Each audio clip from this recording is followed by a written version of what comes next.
Hi, good morning children. How are you? My name is Venkateshwari. I am teaching Telugu. Today I am going to introduce Telugu గుణింతాలతో వచ్చేటటువంటి పదాలు. ఏ గుణింతాలతో వచ్చేటటువంటి పదాలు?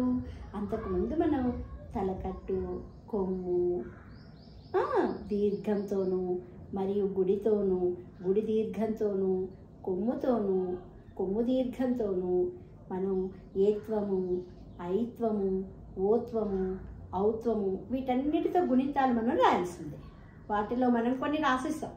ఈరోజు మనం గుణింతాలు ఏమేమి నేర్చుకున్నాము? ఓత్వము, ఓత్వం దీర్ఘం, ఔత్వంతో గుణింతాలు నేర్చుకున్నాం.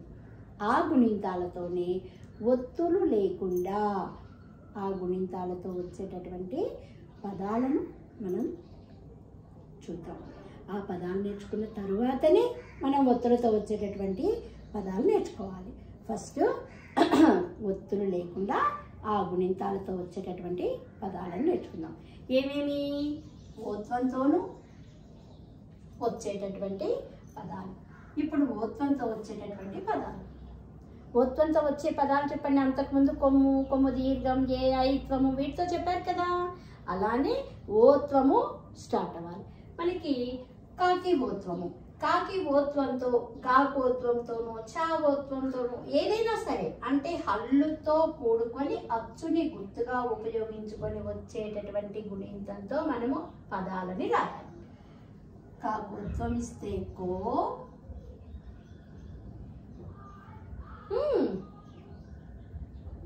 డాకొమిస్తే డు, కోడు, కాకొమిస్తే కు, కోడుకు. చూసారా? ఒత్తులు లేకుండా ఓత్వంతో, కొమ్ముతో, కొంపుతో పదాలని చేస్తున్నాం.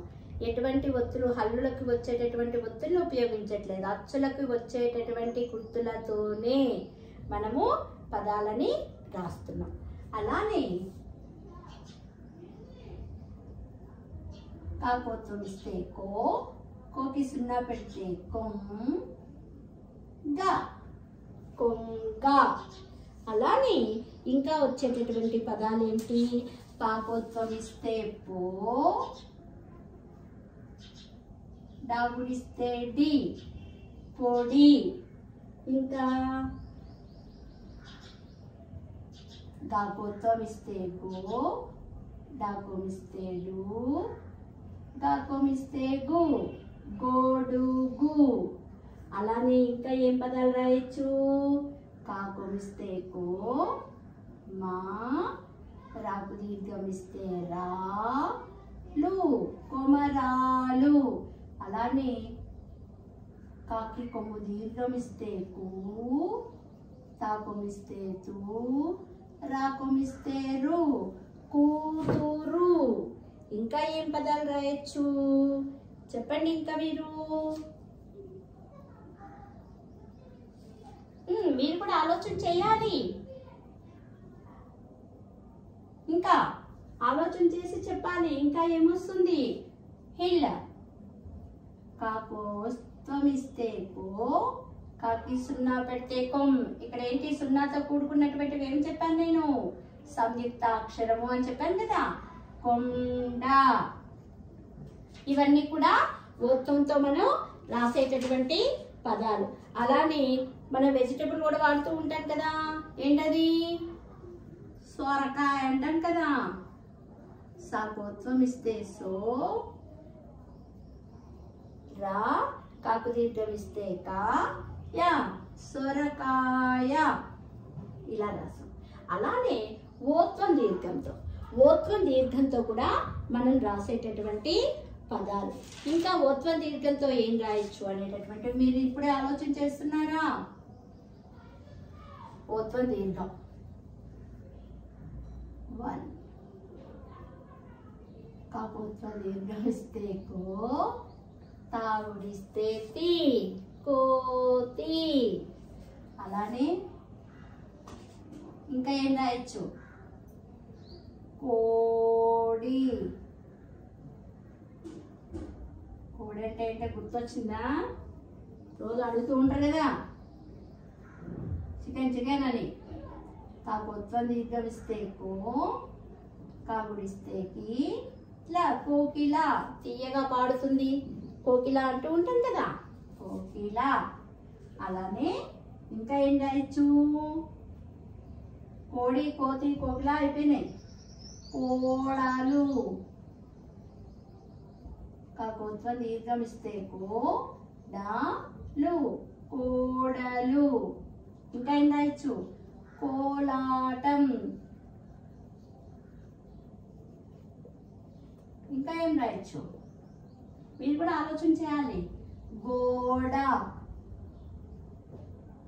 ఇంకా వాళ్ళు నిద్రపోవాలంటే చిన్న పిల్లలకి ఏం చేస్తూ ఉంటారు? తల్లులు జోలపాట పాడుతూ ఉంటారు కదా, జోలపాట. ఇంకా ఏం పాడుతూ ఉంటారు? ఇంకా ఇంకా ఏం చేస్తూ ఉంటారు? మనందరం కలిసి చాలా డిసిప్లిన్గా ఉండాలి అంటే అందరు సైలెంట్గా ఉంటారు కదా. అంటే ఏంటి? ఋషుల్లాగా కూర్చుంటారు కళ్ళు మూసేసుకొని. యోగి. ఇది మీకు రావాలి, ఎందుకంటే యాకి ఓత్వము అంటే ఎలా రాయాలి అనేటటువంటిది మీకు రావాలి కదా, ఇది. ఓకే, అలానే యోగి. ఇప్పుడు వీటి మీద ఓత్వ దీర్ఘం మీద అయిపోయినాయి. ఆ తర్వాత ఏంటి? ఔత్వం. ఔత్వం మీద పదాలు ఏంటి? వన్. ఔత్వం మీద గౌను. మీరందరూ ఫ్రాక్ వేసుకుంటారు కదా, గౌను. అలానే ఇంకా ఏమేమి రాయొచ్చు? చౌక. చౌక అంటే ఏంటి? చాలా తేలికగా వచ్చేటటువంటిది. చౌక అంటే అగ్గువ అంటూ ఉంటాం, చాలా ధర తక్కువగా ఉంది అంటూ ఉంటాం, చౌక. అలానే మనం నీళ్ళలో ప్రయాణం చేస్తూ ఉంటాం, దాన్ని ఏమంటాము? బోట్ అంటూ ఉంటాం కదా, దాన్ని నౌక. అలానే మన ఇంట్లో సర్వెంట్ ఉన్నారనుకోండి, వాళ్ళని ఏమంటాం? సర్వెంట్ని నౌకరు అంటాం. అలా నౌక రాయొచ్చు, పడవ అనేదాన్ని, లేకపోతే నౌకరు, సర్వెంట్. అదేనా, రెండు పదాలు రాసుకోవచ్చు. నేను ఏంటంటే ఒక కొమ్మ అనేది ఎక్స్ట్రా వస్తుంది కాబట్టి అది ఇస్తున్నాను. మీరు ఇప్పుడు దాని కింద ఏమన్నా ఇంకోటి కూడా రాసుకోవచ్చు, నౌక అని. రెండు పదాలు ఏర్పడిపోతాయి అన్నమాట. అలా కూడా మనం రాయొచ్చు. అలానే ఇంకా ఏమేమి ఉన్నాయి? మీరు సైలెంట్గా ఉండండి అంటాం, మౌనం. ఔత్వం ఇచ్చాను, నాకి ఔత్వం ఇచ్చాను, మౌనం అన్నాను. అలానే మన పేరులో కూడా వస్తుంది, గౌరీ. గౌరీ శంకరుడు అంటూ ఉంటాను కదా, పార్వతీదేవి, అది గౌరీ. అలానే మనకి రివర్స్లో ఉంది కదా, గౌతమి. నేమ్స్లో కూడా వస్తూ ఉంటుంది కదా, గౌతమి. అలానే ఇంకా ఏమనొచ్చు? మన ఊరు ఉంటూ ఉంటాం, ఆ ఊరు చిన్నదనుకో, సిటీ కాకుండా దాన్ని ఏమంటాం? టౌన్ అంటూ ఉంటాం ఇంగ్లీష్లో కదా, అదే తెలుగులో టాక్ అవుతుంది, టౌన్, పల్లెటూరు అన్నట్లు. ఇలా మనం వీటిని ఊత్వం, ఊత్వ దీర్ఘం, ఔత్వంతో పదాలు ఇచ్చాం. ఈ పదాలను మనం ఒకసారి రివైజ్ చేసుకొని ఆ తర్వాత వీటి మీద యాక్టివిటీ అనేటటువంటిది నేను బ్లాంక్స్ కింద ఇస్తానన్నమాట. అప్పుడు మీరు అవి రాత్రిగానే.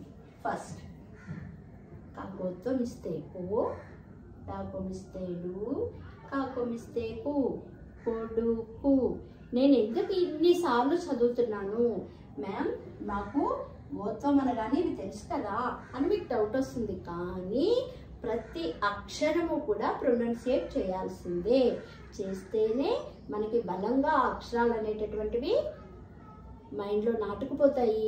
మనం అప్పుడు పదాలని త్వరగా రాయగలుగుతాం, సెంటెన్స్ అనేటటువంటిది ఈజీగా రాసేయగలుగుతాం. కాబట్టి ముందు మాత్రం ప్రతి పదాన్ని కూడా ఈ విధంగా చదవాల్సిందే, చదువుతూ రాయాల్సిందే.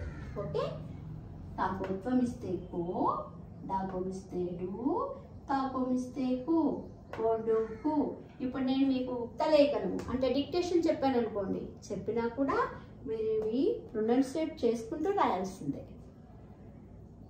కాకి ఒత్వం ఇస్తే కో, కోకి సున్నా పెడితే కొం, గా, కొంగ. పాకి ఒత్వం ఇస్తే పో, డాగుడిస్తే డి, పొడి. దాగొత్వం ఇస్తే గో, దాకొమిస్తే డు, దాకొమిస్తే గు, గొడుగు. కాకొత్వం ఇస్తే కో, మా. రాకు దీర్ఘం ఇస్తే రా, లాకొమిస్తే లు, కొమరాలు. అలానే కాకి కొమ్ము దీర్ఘం ఇస్తే కు, తాకొమిస్తే తు, రాకొమిస్తే రు, కూతురు. కాకి సున్నా పెడితే కమ్ అయింది. అలానే కోక్ సున్నా పెడితే ఏమవుతుంది అనుకున్నాం? కొమ్. కొమ్ డా, కొండ. అలానే కాకి సున్నా పెడితే కమ్ డా అంటే కండ. Okay, stamina. సాకొత్వం ఇస్తే సో, లా. కాకు దీర్ఘం ఇస్తే కా, యా, సొరకాయ. ఇవన్నీ కూడా ఏంటి? ఓత్వమిత పదాలు. ఇప్పుడు ఓత్వం దీర్ఘం. కాకి ఓత్వం దీర్ఘం ఇస్తే కో, తాగుడిస్తే తి, కోతి. అలానే కాకోత్వం దీర్ఘం ఇస్తే కో, డాగుడిస్తే డి, కోడి. కాకి కొమ్ము కాకి ఓత్వం దీర్ఘం ఇస్తే కో, కాకి గుడిస్తే కి, లా, కోకిలా. కాకి ఓత్వం దీర్ఘం ఇస్తే కో, డా, లాకి కొమ్మిస్తే లు, కోడలు. కాకి ఓత్వం దీర్ఘం ఇస్తే కో, లాకి దీర్ఘం ఇస్తే లా, టాకి సున్నా పెడితే టం, కోలాటం. దాకి ఓత్వం దీర్ఘం ఇస్తే గో, డా, గోడ. జాకి ఓత్వం దీర్ఘం ఇస్తే జో, లా, పాకు దీర్ఘం ఇస్తే పా, టా, జోల పాట. యాకి ఓత్వం దీర్ఘం ఇస్తే యో, గి, యోగి అంటే సెయింట్. అలానే ఔత్వం మీద. దాకి ఔత్వం ఇస్తే గౌ, నాకి కొమ్ము పెడితే ను, గౌను. చాకి ఔత్వం ఇస్తే చౌ, క, చౌక. నాకి ఔత్వం దీర్ఘం ఇస్తే, నాకి ఔత్వం ఇస్తే నౌ, క, రు. రు అంటే రాకి కొమ్ము, నౌకరు. అదే పదం నాకి ఔత్వం ఇస్తే నౌ, క, నౌక, బోట్. నెక్స్ట్ మాకి ఔత్వం ఇస్తే మౌ, నాకి సున్నా పెడితే నం, మౌనం. దాకి ఔత్వం ఇస్తే గౌ, రాగుడిస్తే రి, గౌరి. దాకి ఔత్వం ఇస్తే గౌ, తా, మాగుడిస్తే మీ, గౌతమి. టాకి ఔత్వం ఇస్తే టౌ, నాకొమిస్తే ను, టౌను. ఓకే, ఇవన్నీ కూడా ఓత్వం, ఓత్వం దీర్ఘం, ఔత్వం దీర్ఘ పదాలు. ఇప్పుడు వీటి కింద మనం యాక్టివిటీలో ఏం చేయాలి? నేను బ్లాంక్స్ ఇస్తాను, మీరు వాటితో రాసేయాలి. ఓకే, ఈ మూడింటి మీద నేను యాక్టివిటీ ఇస్తున్నాను. Okay, first one. కాకి కొమ్ము దీర్ఘం ఇస్తే కు, డాష్, రు. అదేంటో మీరు రాయాలి. ఓకే, మాకు ఔత్వం ఇస్తే మౌ, డాష్. అలానే దాకోత్వం ఇస్తే దో, డాష్. నేను సున్నా పెట్టలేదు, అక్కడ మీరే రాయాలి. Okay, only single letter. Next గౌ, డాష్, మీ. అలానే దాకు సున్నా పెడితే గమ్, నేను ఇచ్చేసాను. ఈ పక్కన ఏదో మీరే ఇచ్చేయాలి. ఓకే, నెక్స్ట్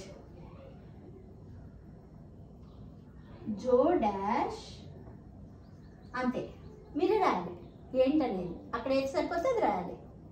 ఫర్ ఎగ్జాంపుల్ యోగి, ఇప్పుడు నేను జో ఇచ్చాను, అక్కడ ఏం రాస్తారు? దాన్ని సరిపోయేటటువంటి పదం మీరు ఇచ్చాలి. ఈ 6 మీకు యాక్టివిటీ కింద. ఓకేనా చిల్డ్రన్? ఇవి ఫర్ ఎగ్జాంపుల్ ఏంటి? హూ డాష్ రు, కూతురు. ఓకే, నేను ఇప్పుడు ఓరల్ చెప్పేశాను అంటే మీరు రాసేసారు కదా. మౌ డాష్, మౌనం. దో డాష్, దొరా. గౌ డాష్ మీ, గౌతమి. గమ్ డాష్, గంగా. జో డాష్, జోగి లేదా జోడి. అలా మీరు రాయాలన్నమాట. ఇది యాక్టివిటీ. ఎందుకు నేను ఒకసారి చెప్పాను? చెప్పినటువంటిది మీరు ఎంతవరకు మెమరీలో ఉంచుకొనైనా చూడగానే రాయగలుగుతారు, రాసేయాలి అని అన్నమాట. ఫస్ట్ మనం అలా నేర్చుకుంటే తర్వాత మీరే మంచిగా రాసేయగలుగుతారు. ఓకేనా? బాయ్.